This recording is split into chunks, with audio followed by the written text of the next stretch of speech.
السلام عليكم ورحمة الله وبركاته. الحمد لله والصلاة والسلام على رسول الله وعلى آله وصحبه ومن والاه. أما بعد، فنواصل درسنا في أحكام الصيام، سائلين الله تبارك وتعالى العون والتوفيق والسداد.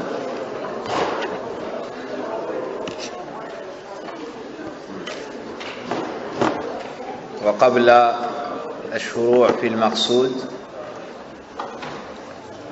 نحمد الله تبارك وتعالى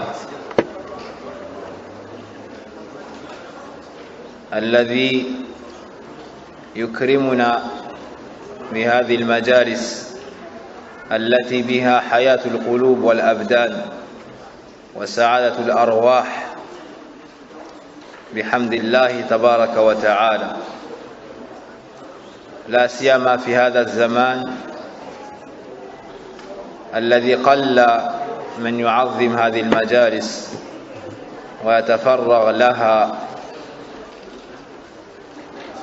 Avant de commencer le cours, remercier Allah subhanahu wa ta'ala, celui qui, de par sa grâce, nous accorde ses assises. Ces assises dans lesquelles il y a la vie des cœurs, la joie de l'âme, et le repos de l'esprit et du corps. Ces assises par lesquelles Allah tabaraka wa ta'ala élève en degrés, allège en péché et pardonne beaucoup tabaraka wa ta'ala. Ces assises qui font partie des assises du paradis, ou plutôt des jardins du paradis, ces assises dans lesquelles on apprend à connaître Allah tabaraka wa ta'ala, notre créateur, afin de l'adorer d'un culte sincère. Ces assises dans lesquelles on apprend à connaître l'islam afin de le mettre en pratique. Ces assises dans lesquelles nous apprenons à connaître le prophète sallallahu alayhi wa sallam, celui qu'il nous faut suivre afin d'atteindre l'agrément d'Allah subhanahu wa ta'ala. Et aucun chemin ne mène à son agrément si ce n'est le chemin du prophète sallallahu alayhi wa sallam. Et de voir qu'Allah subhanahu wa ta'ala a dirigé de nombreux cœurs vers ses assises me réjouit d'autant plus, car cela nous montre le khayr qu'il y a dans notre communauté et vers chez nous tout particulièrement. Y assiste le père, la personne âgée, y assiste l'enfant, y assiste le jeune homme, et certains viennent avec leur mère, sœur et épouse. Falhamdulillah hamdan kathiran tayyiban mubarakan fi.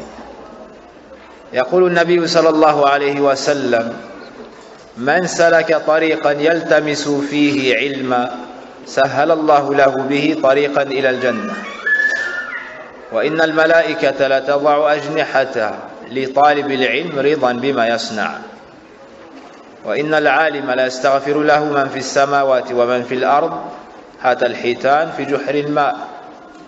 نعم.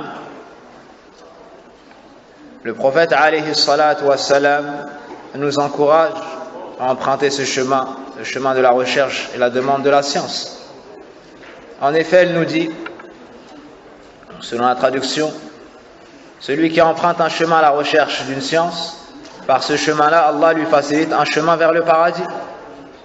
Et certes, les anges baissent leurs ailes en signe d'humilité au-dessus de l'étudiant, celui qui recherche la science, en signe d'agrément devant ce qu'il est en train d'entreprendre. Et certes, toute chose dans les cieux et sur la terre demande à Allah de pardonner aux savants, même le poisson dans l'eau. Même le poisson dans l'eau. Donc ceci est un fadl azim. Le fait qu'Allah Azza wa Jal nous choisisse et nous facilite ce genre d'assises C'est un ikram, c'est un honneur qu'Allah Azza wa Jal nous fait. Ça n'est pas parce qu'on le mérite. Fadlan min Allah wa rahmah. Mais ça n'est qu'une grâce de la part d'Allah Azza wa Jal et une miséricorde qu'il nous a accordée, par laquelle il nous a comblés. Le prophète sallallahu alayhi wa sallam nous dit que lorsque nous assistons à une assise semblable, nada munadi, yunadi munadi, an qumu maghfuran lakum. Lorsqu'une personne assiste à une assise de science, une assise de rappel, lorsque celle-ci se termine, un héros appelle et dit qumu maghfuran lakum, levez-vous, on vous a pardonné vos péchés. Wa qad buddilat sayyi'atukum hasanat, et on a transformé tous vos péchés en hasanat, en bonnes actions. Subhanallah. Tu assistes à une assise de science. Lorsque tu te lèves, on te dit, ou lorsque tu t'apprêtes à partir, on te dit levez-vous, on vous a pardonné vos péchés. On vous a pardonné vos péchés. Et changez vos péchés en bonnes actions. Subhanallah. Dans une assise. Ça n'est pas la rétribution propre à celui qui fait talibul ilm toute sa vie. Ça n'est pas propre aux savants. Ça n'est pas propre à celui qui a fini la mémorisation de tel livre ou l'étude de tel livre ou du Coran. Là, c'est pour celui qui assiste à une assise de science. Fama akrama rabbana. Ô combien est généreux notre Seigneur subhanahu wa ta'ala. Mais où sont ceux qui ont connu la valeur de ces assises? Où sont ceux qui prennent leur provision dans ces assises? Où sont ceux qui observent le comportement adéquat dans ces assises? Où sont ceux qui recherchent cette science à la recherche de l'agrément d'Allah tabaraka wa ta'ala sincèrement, puis qui transmettent cela à ceux qu'ils ont laissés derrière eux? Na'am, hada muhimmun jiddan. Et les mérites sont très nombreux. Les mérites sont très nombreux. Et pour finir, un hadith de ماذا نسيت, j'ai oublié le nom du sahabi. Il est venu auprès d'un groupe de compagnons et il leur a dit ma ajlasakum. Il est venu auprès d'un groupe de musulmans. Ceci était après la mort du prophète sallallahu alayhi wa sallam. Il a vu des gens réunis comme vous, na'am, dans le masjid. Il est sorti vers eux et il leur a posé cette question: ma ajlasakum, pourquoi est-ce que vous êtes réunis ainsi? Et ils ont dit: nous sommes réunis pour nous rappeler le bienfait d'Allah sur nous et le fait qu'il nous ait comblés de ses bienfaits, guidés à l'islam. Et ils ont dit des choses. Alors le sahabi, j'avais pour souvenir que c'est Muawiyah, mais j'ai un doute. Qu'est-ce que se souvient le nom du sahabi de ce hadith? Andaman. Khayran. Il leur a dit: Allahumma ajlasakum illa hada. Il leur a dit: jurez par Allah que c'est la seule cause qui vous a unis. Ils ont dit: Allahumma ajlasana illa hada. Yastahlifukum. C'est une question. C'est une question.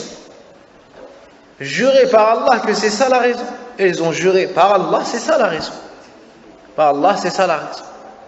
Puis il leur a dit: Amma inni lam astahlifkum tuhmatan lakum. Sachez que je ne vous ai pas fait jurer car je doutais de vous. Walakinna رسول الله صلى الله عليه وسلم خرج إلينا ونحن مجتمعون في المسجد فقال لنا: ما أجلسكم؟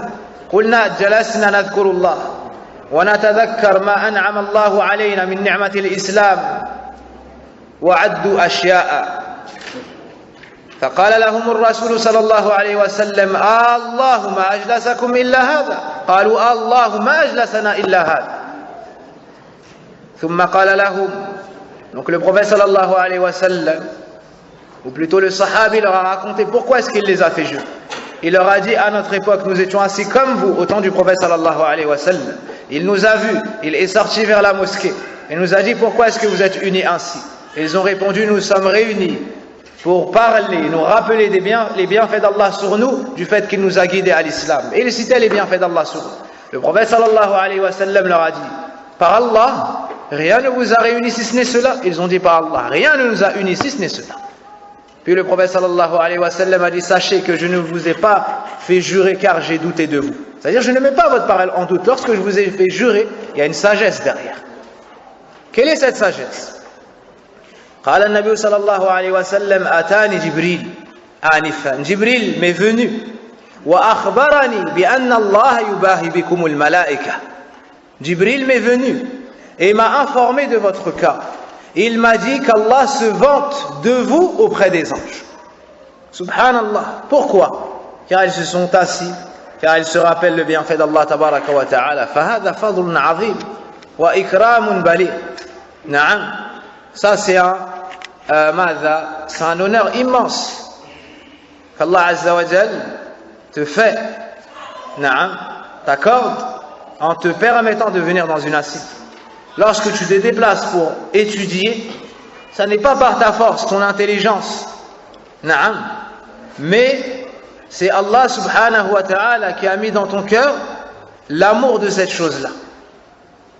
Et sans Allah subhanahu wa ta'ala, personne d'entre nous n'aurait pu faire l'effort. Anta aqil, tu as la raison. Wa anta qadir, tu as la capacité. Allah t'a donné le libre arbitre. Mais at-tawfiq wa aziz. Mais d'obtenir la réussite pour faire le bien, pour délaisser le mal, c'est une chose qui n'est pas simple. Seul Allah subhanahu wa ta'ala accorde à son serviteur la réussite. C'est lui donc qui voit du bien. Falihmadillah. Faman wajada khayran falihmadillah. Donc celui qui trouve du bien, qu'il remercie Allah subhanahu wa ta'ala, qu'il remercie Allah subhanahu wa ta'ala de lui avoir permis une assise dans laquelle vous venez d'entendre un tout petit peu de ses mérites. Peut-être qu'ainsi Allah subhanahu wa ta'ala te préservera ce bienfait et l'augmentera sur toi, car il nous fait cette promesse dans le Coran en disant وَإِذْ تَأَذَّنَ رَبُّكُمْ لَإِنْ شَكَرْتُمْ لَأَزِيدَنَّكُمْ وَلَإِنْ كَفَرْتُمْ إِنَّ عَذَابِي لَشَدِيدٌ. Et lorsque ton Seigneur proclama, si vous êtes reconnaissant, assurément je vous ajouterai de mon bienfait. Je vous ajouterai de mon bienfait. Tu as un bien, tu l'aimes, tu veux le garder, ihmadillah. Remercie Allah Azza wa Jal pour ce bienfait, il te le préservera. Il te le préservera. Et si vous êtes ingrat, certes mon châtiment est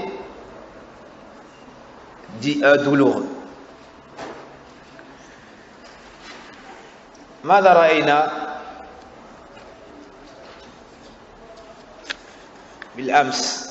Qu'avons-nous étudié hier? عند من؟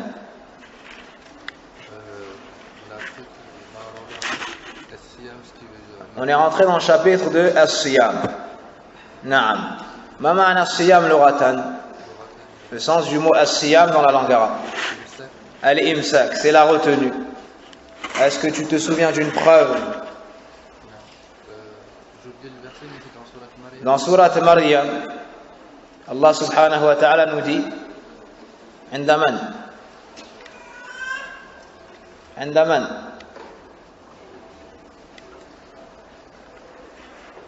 Personne mémorise sourate Maryam? Une personne? On organise des cours de Coran. On organise des cours de Coran. La khayra fina. Il n'y a pas de bien chez nous. Il n'y a pas de bien en nous. إذا لم نهتم بالقرآن. Si on n'accorde pas d'importance au Coran. Tilawatan, la lecture. Tajwidan, on fait d'avoir la science pour le psalmodier. Hifzan, tadabburan, ta'liman, tamassukan, amalan bih. Il n'y a pas de bien et de baraka en nous si on n'accorde pas sa place au Coran. Si on ne lit pas le Coran, si on ne médite pas le Coran, si on ne vit pas avec le Coran, si on ne s'éduque pas avec le Coran, si on ne met pas en pratique le Coran, si on ne prend pas en amir le Coran. Subhanallah.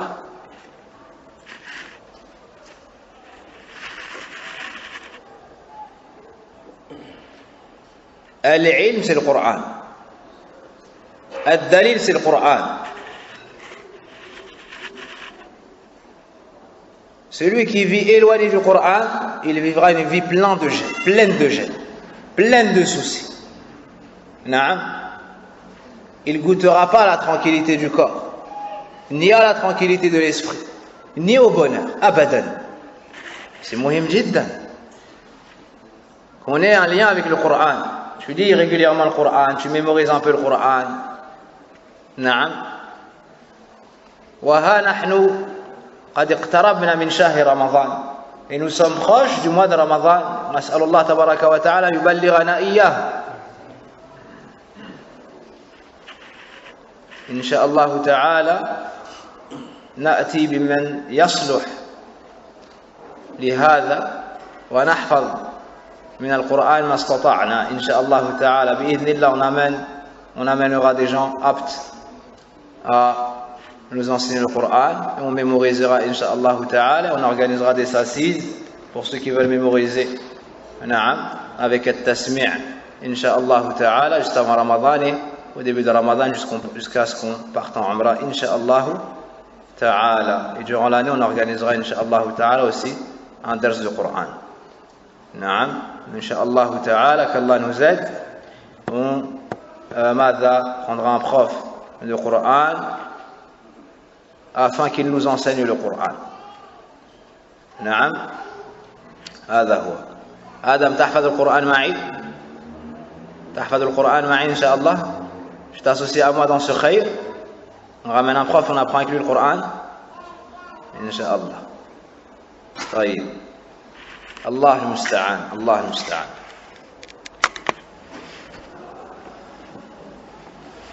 قال الله سبحانه وتعالى: فكلي واشربي وقري عينا فإما ترين من البشر أحدا فقولي إني نذرت للرحمن صوما إني نذرت للرحمن صوما.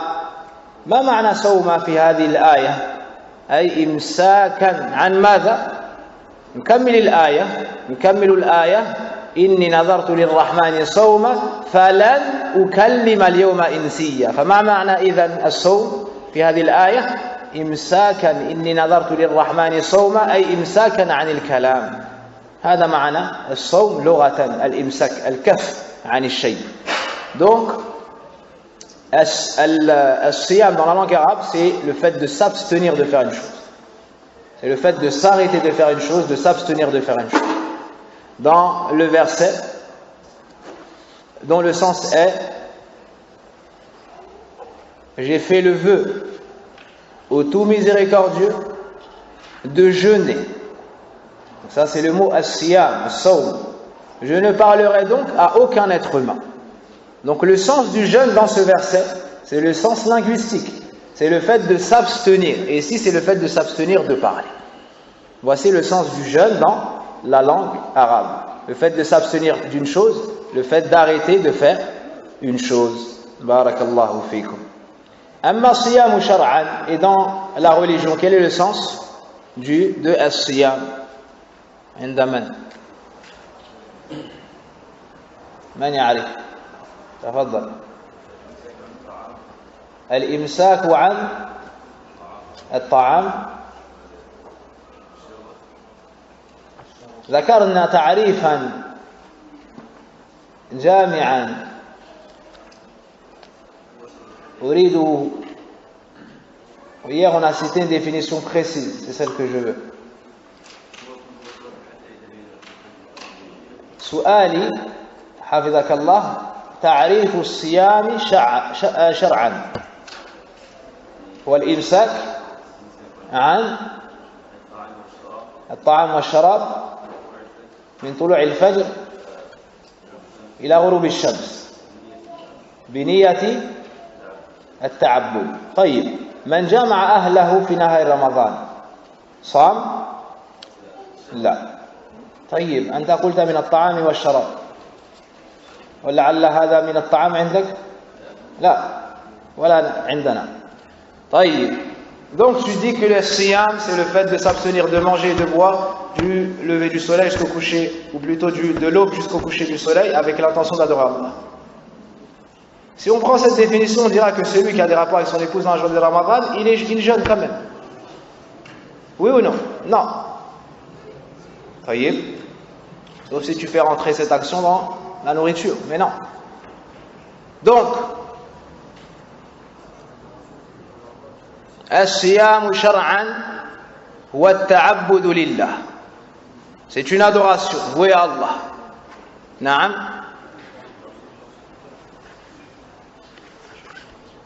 Min shakhsin makhsus. C'est une adoration qui est vouée à Allah par une personne particulière. Bil imsaki anil mufattirat, qui consiste à s'abstenir de commettre tout ce qui peut annuler le jeûne. Min tulu'il fajr ila ghurubi ash-shams. Taïb. Le jeûne, c'est une adoration. Le fait d'avoir dit ta'abudu lillah, ça exclut quoi?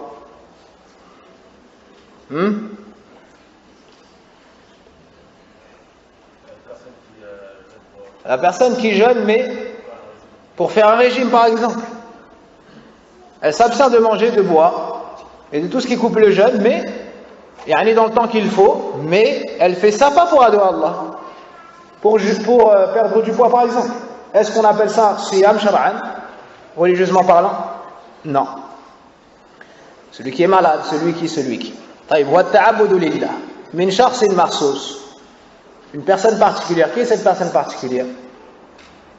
Hein?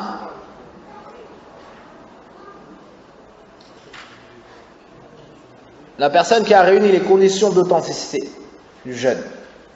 Taïb, min shakhsin makhsus min tulu'il fajr ila ghurubi ash-shams, de l'aube jusqu'au coucher du soleil. Celui qui jeûne et au dhahr, il dit j'ai faim et il mange. Est-ce qu'il a fait sawm shar'an? Non, parce que le jeûne shar'i, il doit être du fajr jusqu'au maghrib, au minimum. طيب. ثم رأينا ركني الصيام.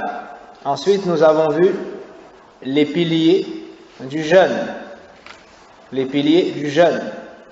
Combien le jeûne a de piliers? Combien de piliers repose le jeûne?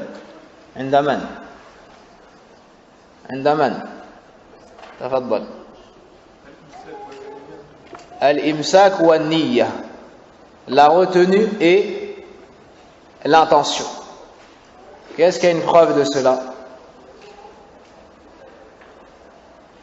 Qu'est-ce qu'il y a une preuve de cela? أنت منذ بداية الدرس لم ترفع يدك. Depuis le début, tu n'as pas levé ta main. Est-ce que tout va bien? Cela ne fait pas partie de tes habitudes. Tout va bien? Alhamdulillah. عند من؟ تفضل. الحديث القدسي. نعم.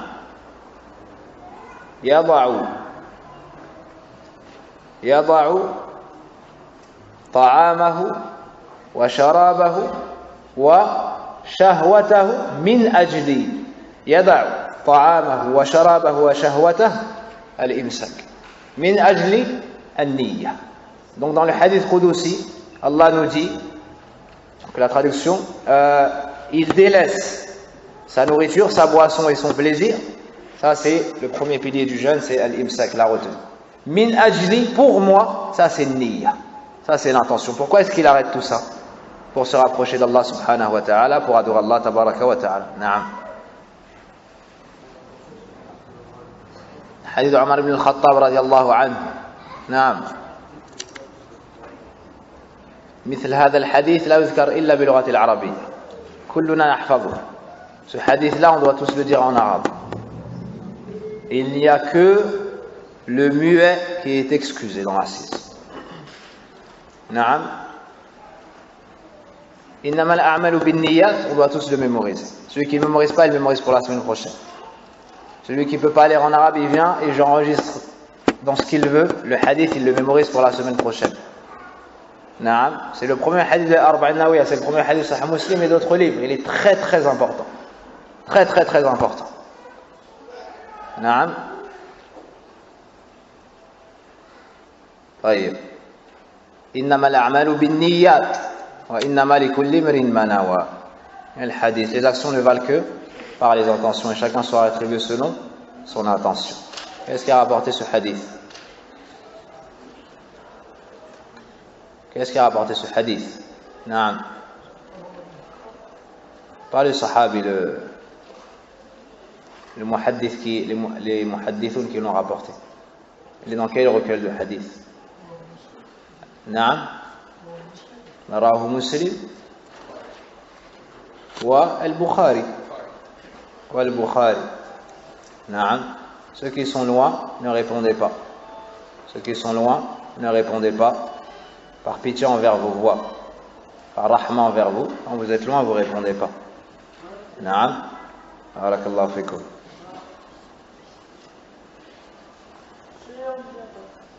Ensuite, nous avons vu Hukm Siyam Ramadan. Shahr Ramadan. Le jugement du jeûne du mois de Ramadan. Le jugement du jeûne du mois de Ramadan. Hada ma'rouf lada al-jami' al-wujub. C'est une obligation. Et quelle est sa valeur dans l'islam? À quel point? C'est un pilier de l'islam. C'est un pilier de l'islam, comme dans le hadith de qui?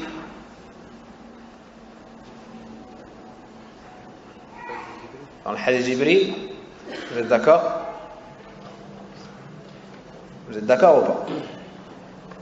Si dans le hadith Jibril, on tire du hadith Jibril que c'est un pilier, pourquoi est-ce que l'imam al-Nawawi a cité le troisième hadith alors?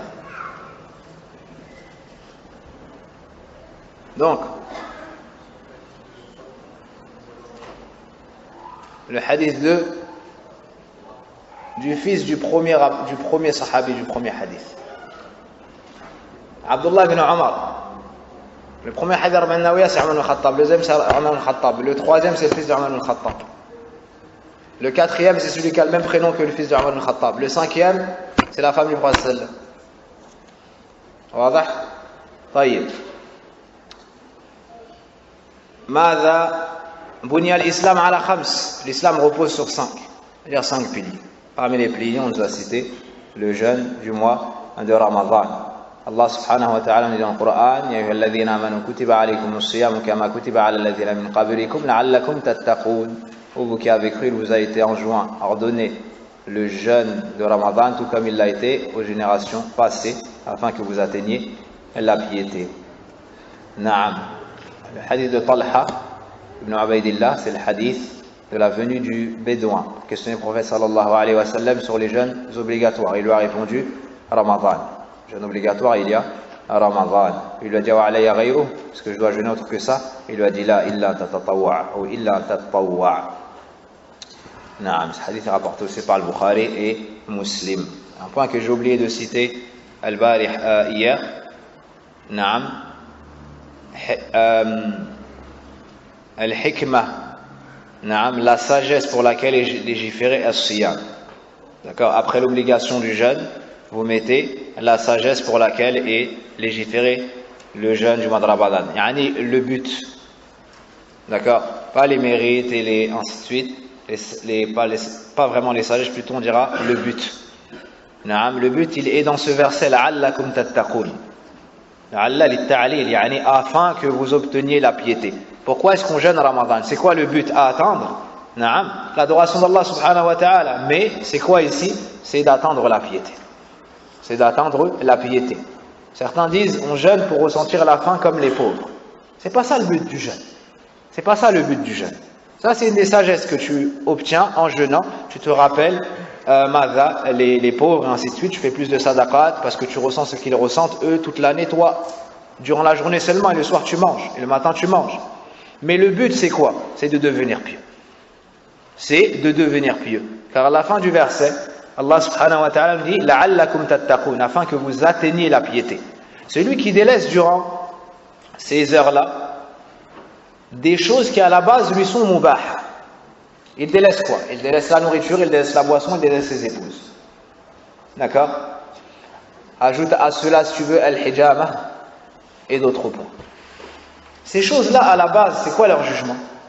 C'est mubah, c'est permis. Donc il s'éduque au délaissement de choses permises durant Nahar Ramadan.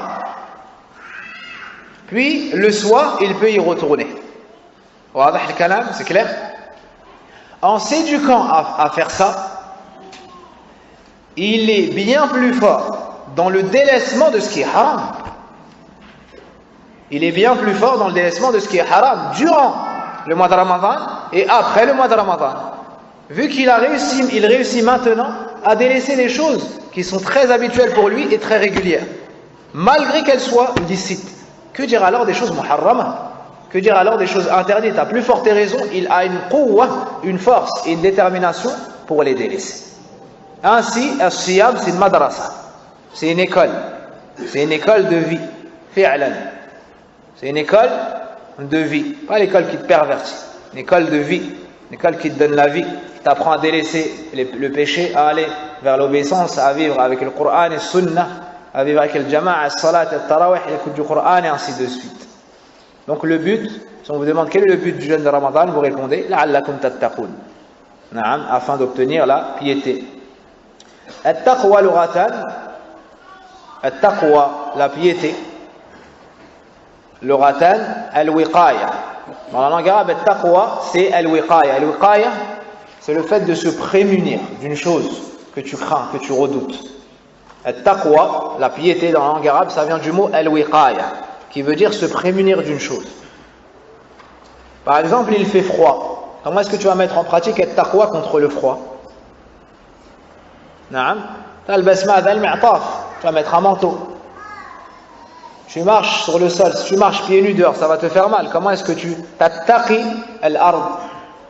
En mettant quoi? Al-hidha, en mettant des chaussures. Ça c'est at-taqwa. C'est compris? Ça c'est le sens du mot at-taqwa dans la langue arabe. Te prémunir d'une chose. Si on te met un coup, tattaqi avec ta main, tu te protèges par exemple avec ta main, le bouclier, avec ça tu te protèges de la flèche par exemple. Ça c'est le sens du mot at-taqwa dans la langue arabe. Amma at-taqwa shar'an, quant à la taqwa dans la religion d'Allah, c'est le fait de faire ce qu'Allah t'a commandé et de délaisser ce qu'il t'a interdit. C'est le fait de faire ce qu'Allah t'a commandé et de délaisser ce qu'il t'a interdit. Ça, c'est taqwa. D'accord?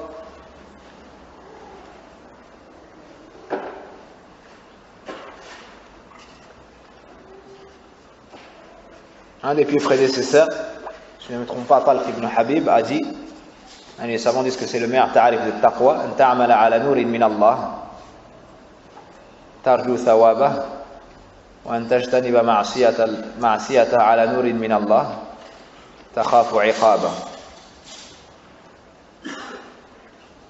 أن تطيع الله وأن تعبد الله على نور من الله ترجو ثوابه وأن تجتنب معصيته على نور من الله تخاف عقابه. C'est le fait d'adorer Allah, de lui obéir avec une lumière émanant de lui, c'est-à-dire avec science, en espérant sa récompense. Et tu délaisses ta désobéissance avec science en craignant son châtiment. C'est ça, at-taqwa. Faire ce qu'Allah t'a commandé et délaisser ce qu'il t'a interdit. Voici le but du jeûne. Puis nous avons vu les différents jugements que peut avoir as-siyam. Les différents jugements que peut avoir as-siyam. As-siyam qad yakun wajiban. As-siyam peut être obligatoire. Dans quel cas? Quel jeûne par exemple? Ramadan, les autres cas. Al-Nadr et Al-Kafar. Ramadan, jeûne de Ramadan, 9e mois de l'année. Al-Nadr, le vœu, celui qui fait le vœu de jeûner, alors qu'auparavant cela ne lui était pas obligatoire. Et troisièmement, Al-Kafara, l'expiation. Dans certains cas, c'est obligé de jeûner parce qu'il ne peut pas faire les étapes d'avant. Il ne lui reste plus que le jeûne. Il y a le jeûne surogatoire, comme quel jour? Comme à Arafah, pour celui qui n'est pas au Hajj, Ashura, les jours le 13, le 14 et le 15. 6 jours de Shawwal, le lundi et le jeudi. Naam. Tayyib.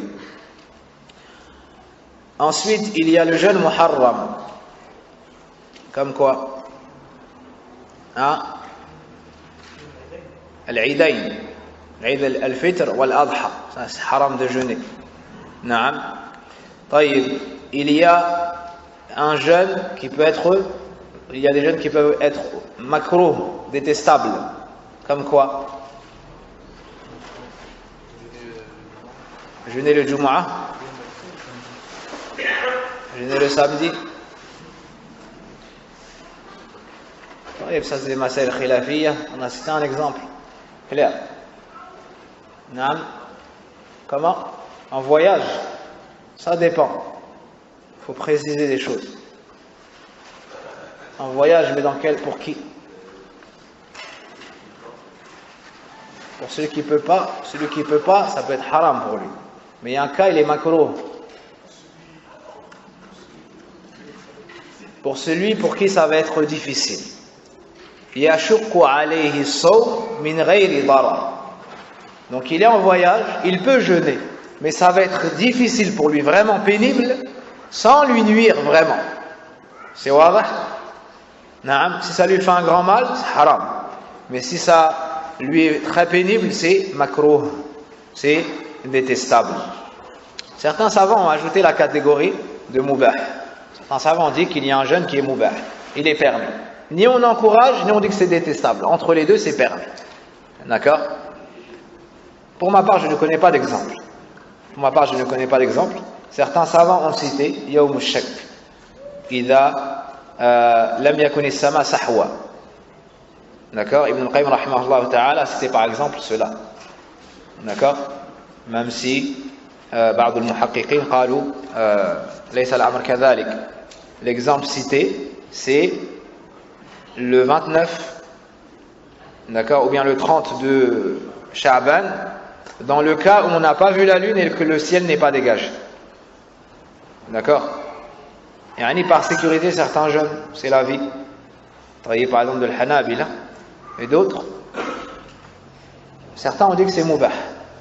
Certains ont dit que c'est mubah. La sagesse de cette parole ne m'apparaît pas de par mon manque de science ou de compréhension. Naam.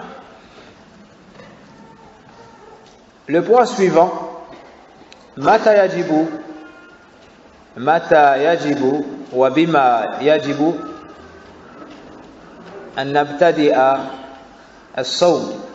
Par quoi ou quand est-ce que nous avons l'obligation de commencer le jeûne? Les savants nous citent le jugement du jeûne de Ramadan. Et juste après, souvent ils citent quoi? Ils citent les signes, d'accord, qui nous rendent obligatoire le jeûne du mois de Ramadan. Quelles sont les choses par lesquelles on va dire demain il faut commencer à jeûner? Wadah? Hilal, naam, ru'yatul hilal. Le premier cas, c'est si on voit l'apparition de la nouvelle lune. D'accord? L'apparition du croissant. Car cela annoncerait l'entrée du nouveau mois. Cela annoncerait l'entrée du nouveau mois. Wa hadha bil ijma'. Dans ça, il n'y a pas de divergence. Si on voit la nouvelle lune, on jeûne. Le lendemain, on jeûne. Il n'y a pas de divergence sur ce point-là. قال الله سبحانه وتعالى فمن شهد منكم الشهر فليصمه. نعم فمن رأى الهلال شهد الشهر ومن رؤي له الهلال شهد الشهر كما قال الشيخ سليمان الرحيلي حفظه الله تعالى. Allah nous dit dans un verset dont la traduction est: celui donc qui témoigne de ce mois, qu'il le jeûne. De quel mois est-ce qu'il s'agit ici? Hein? Ramadan, le mois de Ramadan. Donc soit tu vois toi, soit on la voit pour toi. Soit tu l'as vu toi, soit quelqu'un l'a vu et l'annonce. Dans ces deux cas, tu as témoigné de ce mois. Tu dois donc le jeûner. Le prophète sallallahu alayhi wa sallam nous dit: Soumu li ru'yati wa aftiru li ru'yati. Jeûnez à sa vision, la nouvelle lune, et rompez le jeûne à sa vision, la nouvelle lune. C'est le premier cas.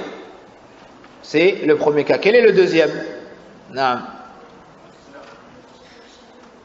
Barakallahu fik. Compléter Sha'ban, 30 jours. Donc la nuit du doute, on cherche la lune. C'est une sunna, on regarde la lune, on cherche, on voit, si on voit la lune, naam. On n'a pas vu la lune. Qu'est-ce qu'on fait?